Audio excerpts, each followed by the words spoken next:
독일의 문학자 한스 카로사는 인생은 너와 나의 만남이다 라고 이렇게 정의를 했습니다. 산다는 것은 만난다는 것입니다.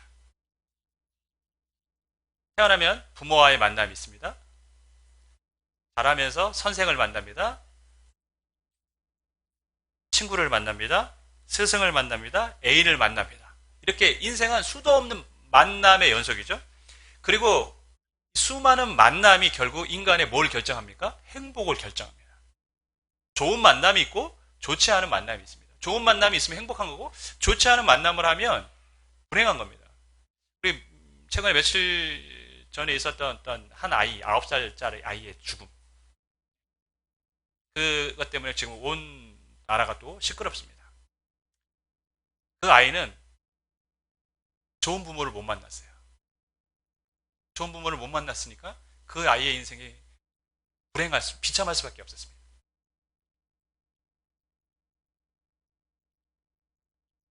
그것을 보면서 깨닫는 게 있어요. 왜 우리가 좋은 부모가 되어야 하는가? 그것은 우리의 자녀의 행복이 우리에게 달려있기, 부모님들에게 달려있기 때문에 그렇습니다. 그래서 우리는 좋은 부모가 되어야 됩니다. 직장에서도 여러분, 좋은 직장 동료를 만나면 직장 생활가 굉장히 좋습니다. 기쁩니다. 그런데 나쁜 동료를 만나면 어떻습니까? 직장을 다니기가 힘든 거예요. 괴로운 거예요. 직장 생활이 곤욕스럽습니다.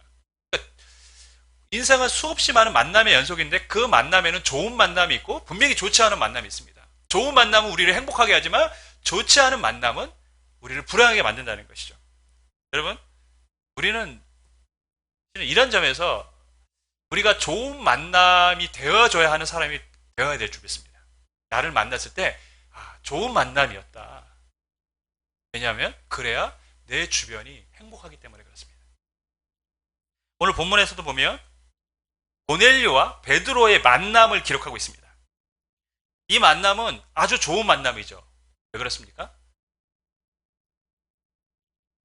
하나님과의 만남으로 가는 문이 열리기 때문에 그렇습니다. 베드로와 고넬료라는 사람이 만남 자체도 좋지만 이 만남이 더 가치 있는 것은 뭡니까? 이 만남을 통해 고넬료는 예수님을 알고 성령을 받는 역사가 있기 때문에 그렇습니다. 좋은 만남 중에서도 더 좋은, 참 좋은 만남 뭡니까? 하나님과의 만남이 고넬료의 삶에 있었습니다. 누구를 통해서요? 베드로를 통해서. 우리가 그런 참 좋은 만남의 문이 되어야 될 줄 믿습니다. 나를 통해서 누군가가 주님을 알고 하나님을 만나는 것입니다. 우리가 아는 것처럼 이 만남의 주선자는 누굽니까? 하나님이십니다. 하나님이 고넬료에게는 환상을 통해서 베드로를 청하라고 했고 베드로에게는 어떤 사람이 올 거니까 너가 의심 없이 따라가라고 했습니다. 그래서 둘이 오늘 만나게 된 것입니다. 만남의 주선자가 하나님이다. 분명히 이 만남은 운명적인 만남이고 뭔가 스파크가 터질 거라는 것을 예상이 됩니다. 왜? 주선자가 하나님이시니까. 하나님 뭔가 역사를 행하실 것을 우리가 기대할 수 있는 만남입니다. 그럼에도 불구하고 오늘 우리가 본문에서 살필 것은 이 두 사람의 태도입니다. 왜냐하면 하나님의 역사와 이 두 사람의 태도는 결코 무관하지 않기 때문에 그렇습니다. 고넬료가 하나님을 만나게 되고 주님을 알게 되고 성령을 받게 되는데 그거는 고넬료와 베드로의 태도와 결코 무관하지 않다라는 것이죠. 여러분, 예배는 하나님과의 만남이죠. 그 만남이 중요한데 그런데 그거는 어떤 면에서 보면 예배를 드리는 회중, 즉 예배자와 예배를 인도하는 목사, 설교자와 결코 무관하지 않다라는 거예요. 연관성이 있다는 것이죠. 그래서 우리가 이 말씀에 주의를 기울여야 될 것 같습니다. 24절, 25절 말씀 제가 읽겠습니다. 이튿날 가이사랴에 들어가니 고넬료가 그의 친척과 가까운 친구들을 모아 기다리더니 마침 베드로가 들어올 때 고넬료가 맞아 발 앞에 엎드려 절하니. 고넬료는 베드로가 오기를 기다리고 있었는데 기다리는데 혼자 기다린 게 아니라 오늘 보면 어떻게 기다리고 있습니까? 친척과 가까운 친구들 다 불러 모았다는 것이죠. 그러니까 자신에게 하나님께서 베드로를 통해서 뭔가 말씀을 들을 거라고 암시를 했고 그랬는데 고넬료는 자기만 들으려고 한 게 아니라 어떻게 했습니까? 친척과 가까운 사람들을 다 모아서 같이 듣기를 원했다는 것이죠. 이것을 보면 우리가 뭘 알 수 있습니까? 베드로는 말씀을 듣는 것에 대해서 간절함이 있었고 기대하는 마음이 있었다는 것을 알 수 있습니다. 그는 하나님의 말씀을 듣기를 원했고 또 그 말씀을 다른 사람에게 같이 공유하기를 원했습니다.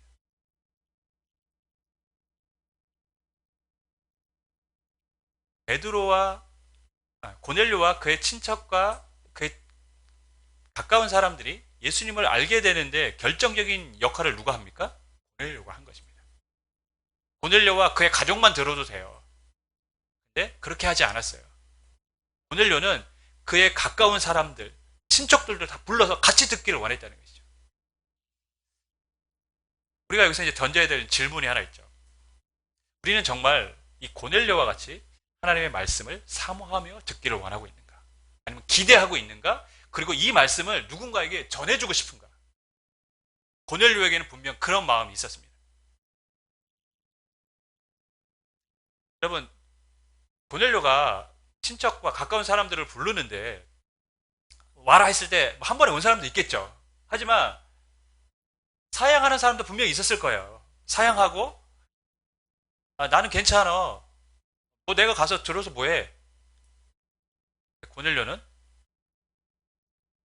이 사람들에게 말씀을 같이 듣기를 계속 권유하고 그래서 사람들을 자기가 할 수 있는 한 이 말씀을 같이 듣기를 원하는 사람들을 다 불러 모은 것이죠. 그래서 어떤 사람들은 이 고넬료의 간곡한 청 때문에 참여하고 이 자리에 와 있는 사람도 있을 거라는 것이죠. 하지만 그 사람들이 어떻게 됩니까? 그래, 야 네가 그렇게 간절히 청하니까 내가 한번 가서 들어볼게. 예수님의 비유처럼 잔치가 열렸는데 가서 아무나 청하라는 것이죠. 고넬료는 하나님의 말씀을 같이 듣고자 자기 주변의 사람들을 청하였고 그 고넬료의 열심 혹은 그의 열정이 사람들을 베드로의 말씀을 듣는 자리로 인도했고 거기서 주님을 믿게 되는 역사가 나타나는 것입니다. 오늘날 우리의 가족 중에 아직 말씀을 모르는 하나님을 모르는 주님을 모르는 사람들이 있습니다. 우리는 어떤 모습으로 나아가야 될까요? 우리의 말씀을 사모하는 우리의 모습 또 그들을 향한 우리의 열정들이 어느 순간 그들의 마음 문을 열게 될 것이고 하나님의 말씀이 그 열정을 통로로 삼고 그들에게 들어가게 될 날이 올 줄 믿습니다. 그래서 우리는 말씀을 기대하고 말씀을 전하고자 하는 열정이 있어야 되는 것이죠. 또 근데 고넬료가 사람들을 불러 모으고 베드로를 맞이했을 때 그가 한 행동을 보면 오늘 보면 베드로가 들어올 때 고넬료가 맞아 발 앞에 엎드려 절하니. 여러분 고넬료는 로마의 백부장. 그러니까 로마의 백부장 정도 되면 어느 정도 뭐 지도력, 뭐 사회적 지위가 있어야 되는 사람이 백부장이 될 수 있는데 로마의 백부장이 유대라는 식민지죠. 어떤 자신의 속국의 한 사람을 청하는데 백부장이 먼저 절을 한다? 반대가 돼야 되는 거 아닐까요? 베드로가 백부장을 만났을 때 먼저 인사를 하거나 해야 되는데 고넬료가 먼저 그것도 보면 발 앞에 엎드려 절했다는 표현을 쓰고 있어요. 그만큼 베드로를 뭐 했다는 것이죠? 높였다는 것입니다. 왜 그랬을까요? 왜 고넬료는 베드로라는 한 사람을 이렇게 높였을까요? 33절에 실은 그 해답이 나와 있습니다. 제가 읽습니다. 내가 곧 당신에게 사람을 보내었는데 오셨으니 잘하였나이다. 이제 우리는 주께서 당신에게 명하신 모든 것을 듣고자 하여 다 하나님 앞에 있나이다. 고넬료는 베드로가 하나님이라고 말하지 않았어요. 베드로가 신이라고 생각하지 않았습니다. 주께서 당신에게 하신 말씀을 듣고자 한다. 즉 주님께서 분명히 당신이라는 사람에게 말씀을 전하셨고 그 말씀 우리는 듣기를 원하는데 고넬료는 어떤 마음으로 있었습니까? 당신 앞에 있다가 아니라 하나님 앞에 있습니다. 그 말씀을 듣고자 하나님 앞에 있습니다. 고넬료는 베드로를 통해 전해진 하나님의 말씀에 대한 뭐가 있었습니까? 경외감이 있었습니다. 지금 베드로 앞에 절한 것은 베드로가 어떤 신적인 존재이기 때문에 베드로에게 절한 것이 아니라 베드로를 통해서 전해질 하나님의 말씀 앞에 그는 경배를 한 것이죠. 그래서 당신을 통해서 하나님의 말씀, 주님께서 말씀을 전하실 텐데 우리가 그 말씀을 듣고자 누구 앞에 있다고요? 이렇게 고백을 한 것이죠. 얼마나 하나님의 말씀을 사모하고 하나님을 경외했는지를 우리가 볼 수 있는 대목입니다. 오늘 우리 시대에는 실은 탈권위의 시대입니다. 가부장적 시대는 이미 사라져 버린 지 오래입니다. 저희 집에서도 좋은 거는 아이들이 먼저 먹어요. 애들 다 먹고 나머지 제가 먹는 경우도 허다합니다. 좋은 건 아닌 것 같아요. 여러분, 대통령도 탈권위 시대가 그런 시대입니다. 목회자도 탈권위주의적 시대입니다. 과거처럼 뭐 카리스마를 주장하거나 권위를 내세우면 오늘날의 목회는 성공할 수 없는 시대가 되었습니다. 시대는 분명 탈권위 시대고 그런 시대로 나아가는 것이 틀린 것은 아닙니다. 근데 이 탈권위가 주는 부작용이 있어요. 그게 뭔지 아십니까? 하나님에 대한 경외감을 잃어버렸다는 것입니다. 하나님도 편한 거예요. 하나님도 친숙한 거예요.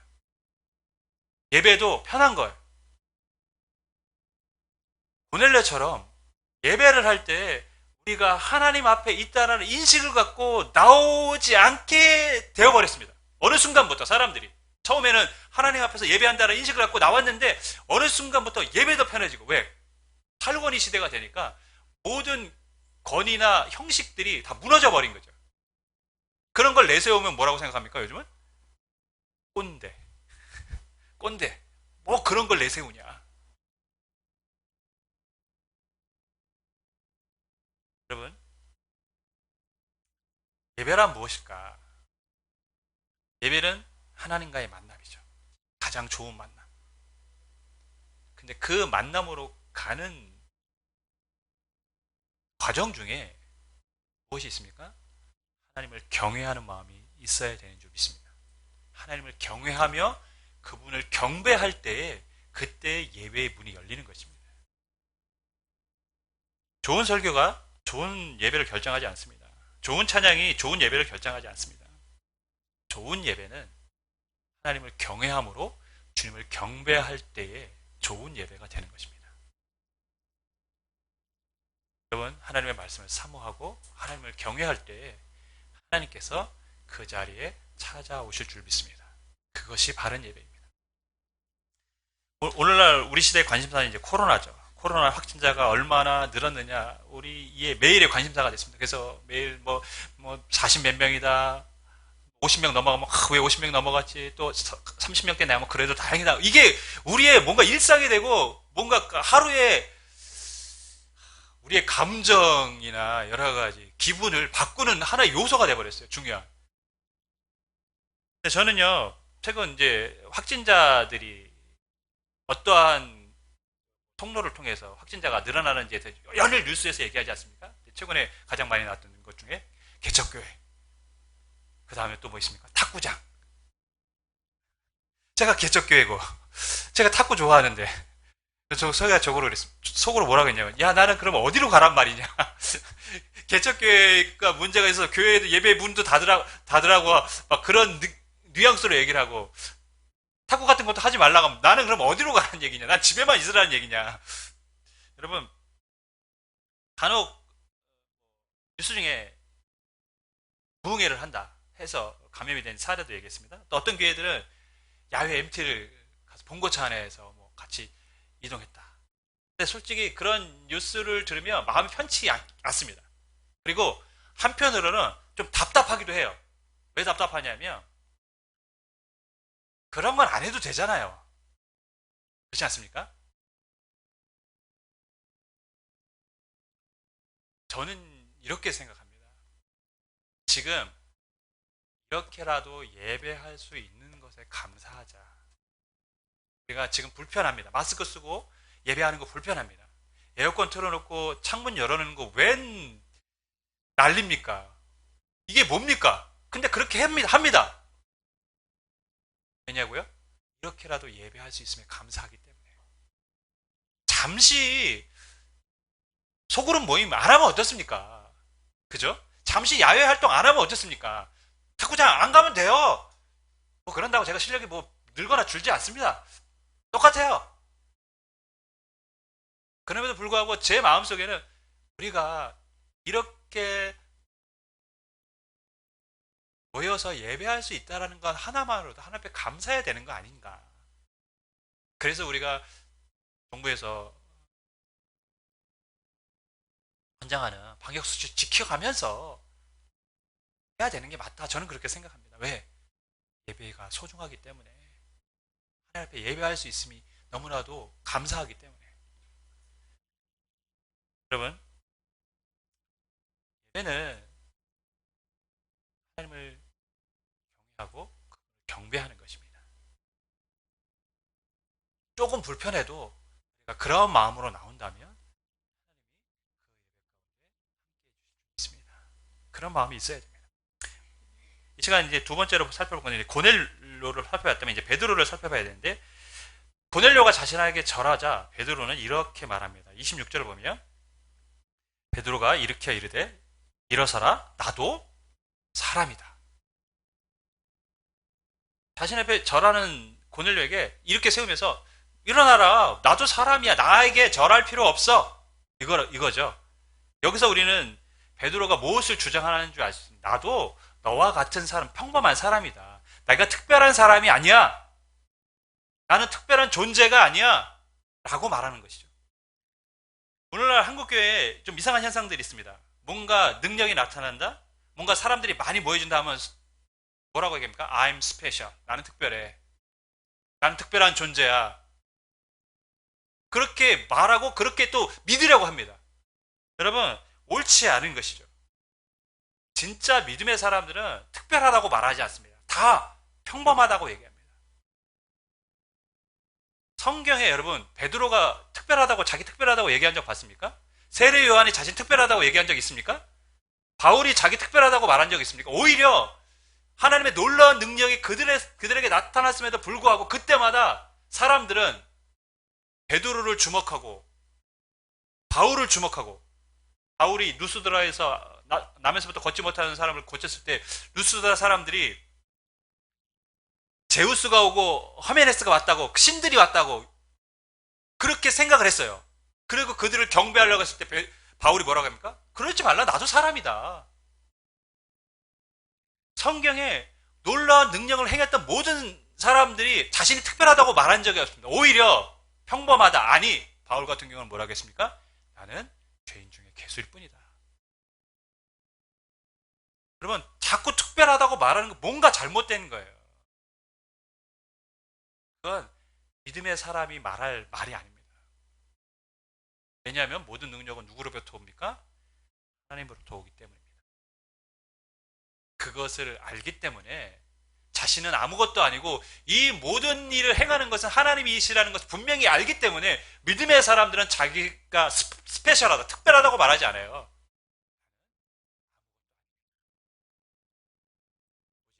주님이 하십니다. 할렐루야. 아무것도 아닙니다. 주님이 하십니다. 하나님이 쓰시는 사람은 내가 특별하다고 말하는 사람이 아니라 내가 아무것도 아니라고 말하는 사람인 줄 믿습니다. 지금 베드로가 그렇게 얘기합니다. 나도 너와 같은 사람이다. 특별하지 않아. 나한테 절할 필요가 없어. 이 말씀을 보면 또한 어떤 의미가 담겨 있냐면 나도 너처럼 하나님의 말씀에 순종해야 되는 사람이다 라는 의미도 담겨져 있습니다. 28절 29절을 보면 베드로가 이렇게 얘기합니다. 이르되 유대인으로서 이방인과 교제하며 가까이 하는 것이 유법인 줄은 너희도 알거니와 하나님께서 내게 지시하사 아무도 속되다 하거나 깨끗하지 않다 하지 말라 하시기로 부름을 사양하지 아니하고 왔노라. 묻노니 무슨 일로 나를 불렀느냐. 유대인이 이방인과 교제하는 것 자체가 위법이다. 율법에 어긋나는 것이다. 근데 왜 왔습니까? 하나님이 가라고 하셔서 왔다. 주님이 가라고 하셔서 왔다는 거죠. 분명히 율법으로 위법하다라는 건 나도 알고 있지만 유대의 전통이나 율법보다 더 중요한 게 뭐라는 것이죠? 주님의 말씀이라는 것입니다. 나도 사람이다. 너가 주님께서 나를 부르라고 해서 나를 불렀듯이 나도 율법에 어긋나지만 주님께서 가라고 하셨기 때문에 여기에 온 것이다. 나 역시 하나님의 말씀 앞에 순종해야 되는 존재라는 것이죠. 여러분, 내가 말하면 하나님이 다 들어주십니까? 그건 엄청난 착각이죠. 완전히 교만한 생각입니다. 안 그렇습니까? 사람은 그런 존재가 아닙니다. 사람은 내 뜻과 내 계획이 틀리다고 할지라도 내가 원하는 대로 되지 않는다고 할지라도 그것이 하나님의 뜻이라면 반대되는 게 하나님의 뜻이라면 그것을 따르는 것이 정상적인 것입니다. 우리의 생각과 우리의 뜻을 관철시키는 게 하나님 앞에 그리고 그것을 자꾸 하나님을 굴복시키려고 해요. 오늘날 내가 말하고 내가 했으니까 하나님도 다 들어주셔야 된다. 얼마나 교만한 생각입니까? 얼마나 잘못된 생각입니까? 내 계획이 내가 원하는 것이 이루어지지 않는다고 할지라도 하나님이 나에게 다른 길로 가라고 하신다면 우리는 그 말씀에 순종해야 되는 사람일 뿐입니다. 여러분, 베드로는 초대교회에서 가장 보면 높은 위치에 있는 사람이었고 능력도 베풀었고 하나님이 행하신 일들을 많이 보기도 하고 사람들에게 나타내기도 했습니다. 내가 특별하다고 말할 수 있는 사람이죠. 그리고 내 말에 권위가 있다고도 말할 수 있는 사람입니다. 그런데 베드로는 그렇게 하지 않았습니다. 사람일 뿐이다. 왜 하나님께서 베드로를 통해서 역사하셨을까요? 내가 특별하다고 생각해서가 아니라 사람일 뿐이라고 생각했기 때문에 하나님이 평범한 사람인 베드로를 통해서 일하신 줄 믿습니다. 여러분, 참 좋은 만남이 뭡니까? MBC 로고송이 옛날 생각났습니다. 만나면 좋은 친구, MBC 문화방송. 참 좋은 친구, 하나님과의 만남. 이 하나님과의 만남으로 가는데 고넬료와 베드로는 우리에게 어떠한 모습으로 나아가야 되는지를 가르쳐줍니다. 고넬료는 어떤 면에서 보면 함께 예배하는 회중, 성도님들을 예표하고 있는지 모르겠습니다. 말씀에 대한 사모함, 기대함이 있어야 됩니다. 경외함을 가지라는 것이죠. 또 앞에선 목회자들은 어떤 마음으로 하나님 앞에 나아가며 예배를 인도해야 됩니까? 내가 특별하다, 내가 능력이 있다가 아니라 나는 아무것도 아니다. 하나님이 은혜를 주셔야만 한다. 그러한 마음으로 예배에 나아갈 때 그 예배에 고넬료에게 임하였던 성령의 임재가 있습니다. 여러분, 오늘 저희는 설립 감사 주일입니다. 제가 광고를 하지 않았죠. 일부러 감사 주일로 지킵니다. 우리 집사님이 또 감사 주일인지 알고 찬양을 감사해라는 찬양을 올려주셨어요. 너무 감사했습니다. 찬양을 듣는데 참 영혼이 깨끗해진다라는 느낌, 찬양을 들으면서 참 영혼을 깨끗하게 하는 찬양이구나. 지나간 나의 삶을 돌아보면서 부족하지만 지금까지 인도해 주신 하나님 앞에 다시 한번 감사할 수 있는 계기가 되었고, 어제 그래서 그 찬양을 정말 거짓말 치고 한 수십 번 들은 것 같아요. 혼자서. 그래서 오늘 제가 찬양할 때 눈 감고도 부를 수 있는 이유는 찬양을 다 외웠기 때문에. 여러분, 우리의 예배는 소중하죠. 하나님을 만나러 가는 그 하나님과의 만남이 있는 예배이기 때문에 그렇습니다. 그렇기 위해서 우리는 기대함을 가지고 경외함을 가지고 또 저는 아무것도 아님을 알기에 하나님의 은혜를 간구하며 나아가야 될 줄 믿습니다. 오늘 동안 지켜주신 하나님, 네, 지금 생각해보니까 5년이 한 10년 이상 된 것 같아요. 느낌, 체감상은. 앞으로도 해주시고, 교우와 여러분의 가정과 인생 가운데 동행하여 주실 줄 믿습니다. 그런 의미로 우리가 다시 한번 이 찬양을 함께 나눴으면 좋겠습니다. 감사해.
모든 상황, 모든 문제, 우리가 앞에 놓여 있는 것들,